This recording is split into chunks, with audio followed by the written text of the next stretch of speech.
Good morning from the Rocky Mountains. It's Friday, and that for Luminous Life, we always talk about Friday, that we're looking for something fabulous, we're looking how to restore this weekend, and we're looking for inspiration, and then we celebrate. Now, there's been a lot of darkness, so I'm going to ask everyone to celebrate the small joys, the things that you can find that are right in front of you. Joy is not meant to be a crumb, Mary Oliver says, and I know that we'll read that poem soon, but that is not today's poem.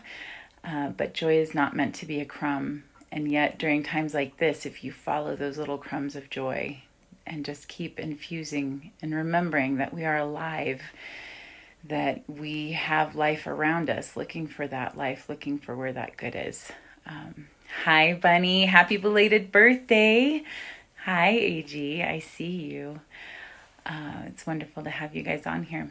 So we are starting with just a little bit of grounding after being invited to notice the crumbs of joy everywhere, even though Mary Oliver says that joy is not meant to be a crumb.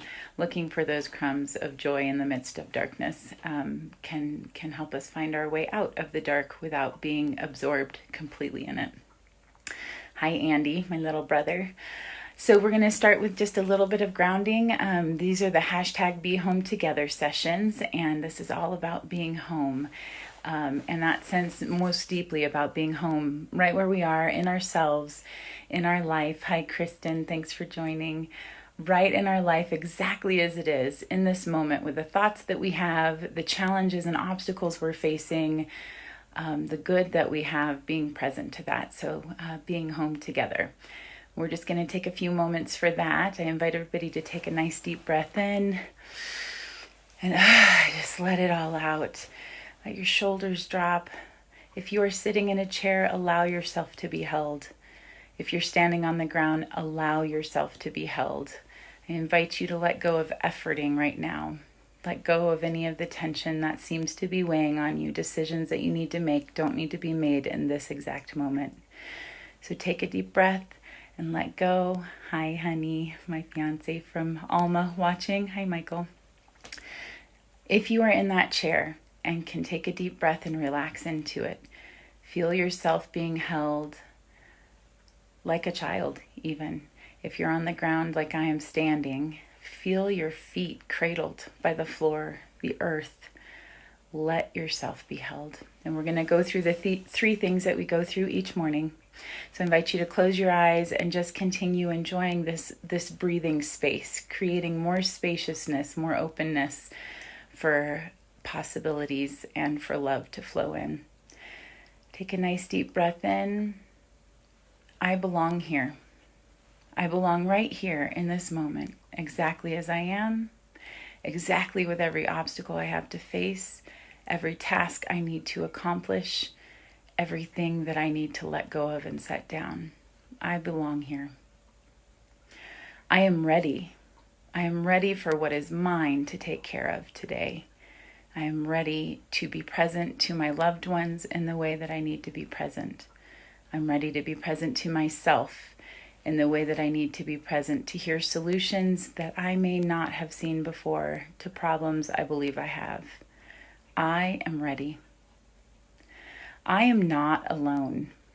I am not alone in this world. I am having an experience with billions of other people having this human experience. But I'm also not alone because I'm here with myself. I will not abandon myself. I am here, and love divine is closer than my very breath. I am never alone. I belong here. I am ready. I am not alone. And I invite you to take another deep breath. Just let those truths ring through you. For today, I did a little more writing this morning. I have a poem that I'm going to share from Mary Oliver. It's a different one. Called Angels, and I've been thinking a lot. We've talked a lot about darkness, the holy space of darkness this week. We've talked about it as a chrysalis state, that cocoon, that space of uncertainty where we just don't know what to expect and what to what to move forward on even. We don't know what the next days, weeks, months necessarily hold. And that can feel like a lot of darkness. There's also been a lot of people passing and a lot of loved ones not able to be with them when they're passing based on hospital regulations right now and trying to care for people. There are people having babies who can't have their partners in with them.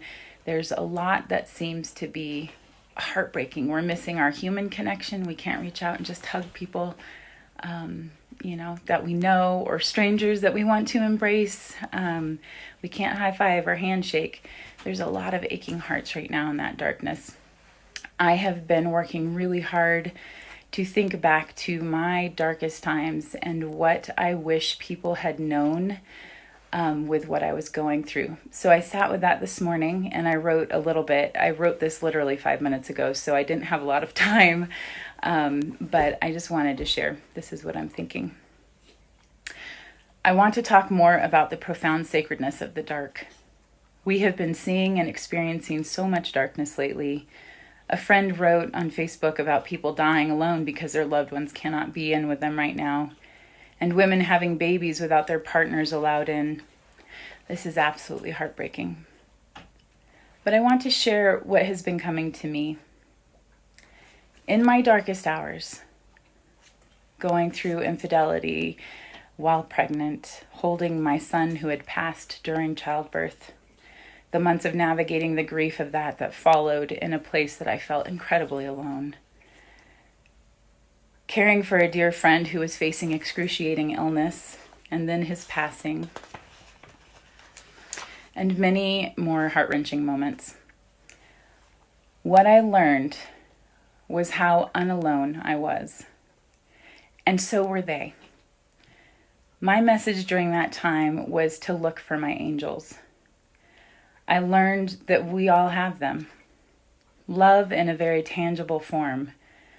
For our onlookers, we may look completely alone. But I am tasking myself with not putting that heavy thought on anyone who seems alone right now. I know how vast and infinite and intimate love divine is. And I hold to this for every suffering being having access to knowing this love in a way they've never known it before. And that, I believe, is eternal.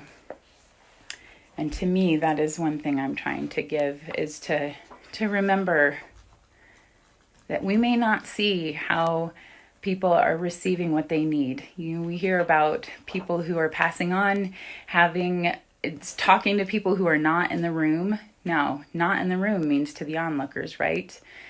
We had that experience with my friend who was passing. He would just start having conversations with people who he clearly could see in the room. And so that idea that anyone is alone right now, I'm really working hard to hold to that love showing up in the unique form that everybody needs that. Looking for the angels. And with that, I want to read Mary Oliver's poem, Angels. You might see an angel anytime and anywhere. Of course, you have to open your eyes to a kind of second level, but it's not really hard. The whole business of what's reality and what isn't has never been solved and probably never will be. So I don't care to be too definite about anything. I have a lot of edges called perhaps, and almost nothing you can call certainty.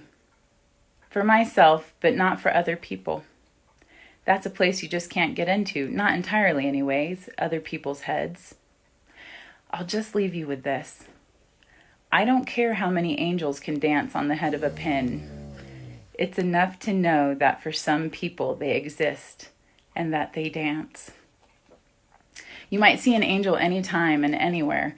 Of course, you have to open your eyes to a kind of second level, but it's not really hard. The whole business of what's reality and what isn't has never been solved and probably never will be. So I don't care to be too definite about anything. I have a lot of edges called perhaps, and almost nothing you can call certainty. For myself, but not for other people. That's a place you just can't get into, not entirely anyway, other people's heads. I'll just leave you with this. I don't care how many angels can dance on the head of a pin. It's enough to know that for some people they exist and they dance. I am looking for the angels, and I invite you all to be looking for those angels for yourself, and maybe just not barring the possibility that people are having their needs met in ways we can't see. Just allowing for that. So much love to you all. Hi, Lillian. Hi, Shelby. Thanks for joining. And thanks for you for watching, and those of you who are watching the recording. May your weekend have little blessings of light, crumbs of joy, and may you find your angels. So much love to you all. Take care.